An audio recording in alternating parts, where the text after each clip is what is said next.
Porsches are a product of their environment. I think a Porsche was developed in Germany. In the early days, of course, it was in Austria. When you think back of the Großglockner Pass and Katschbrück Pass, where they were always testing their cars, and then Stuttgart, you know what roads are like here in Stuttgart, they're really nice, twisty and curvy roads.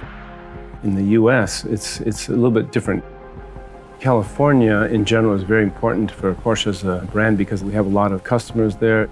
It's the automotive hub of the world as far as where trends and everything starts.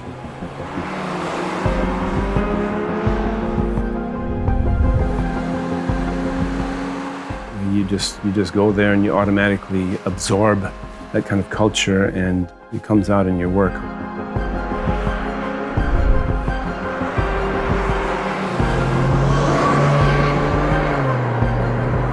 I first came to Germany in 1986 when I started with Audi, and then I came to Porsche in 1989. Well, at the beginning of the Boxster's design development, there were other designers involved too, and I was mostly focused on the show car. Normally, when you design a car, it's very kind of an analog thing with X, Y, and Z coordinates, and you place them in space on a wall, and you take templates off of that, and those templates are given to the modeler, and he holds it on the model and tries to fill up the clay to meet that line, and you end up with something that's yeah, maybe it's good, maybe it's not, but then you have to get back in there and manually change things. And the car just developed, it blossomed out of this brown clay. It was a really unforgettable experience back then. One of my favorite details is something that I wanted to do back then with the show car. Very typical Porsche, but something that nobody else thought of, and that was a central exhaust pipe. That would all had a good reason, whether it's a 4-cylinder or 6-cylinder going back in the 550s and the 718s. You had the two banks of the cylinders. It's perfectly symmetrical. They come back and they meet in the middle. It's a central exhaust pipe. It's the most efficient way.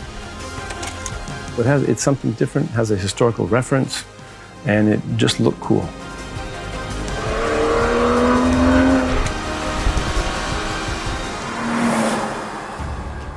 What makes the Boxster so special is that it's come to be known as the car that saved Porsche. Yeah, the state of Porsche when I first arrived was actually very dire. There was nothing going on. And for a designer, it wasn't very interesting until we caught word that they were beginning a new development chief, which was Ulrich Bates, and he was bringing with him Harm Lagai from BMW Technik.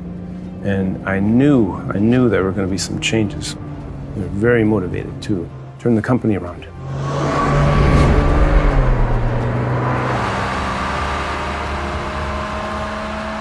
Upon completion of the Boxster show car, right before Christmas of 1992, basically we had a really good feeling about it.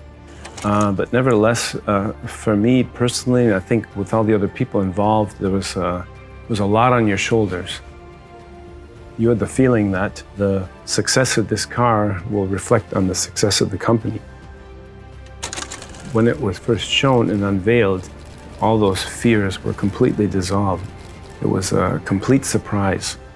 Nobody expected Porsche to bring a car like that. Reflecting back 25 years, I did not expect the Boxster to carry on this long as like a partner car to the 911, but it has. A lot of models have come and gone. And I think the Boxster, that it's here to stay, was a really, really good feeling for me. I couldn't imagine sitting here saying this 25 years ago.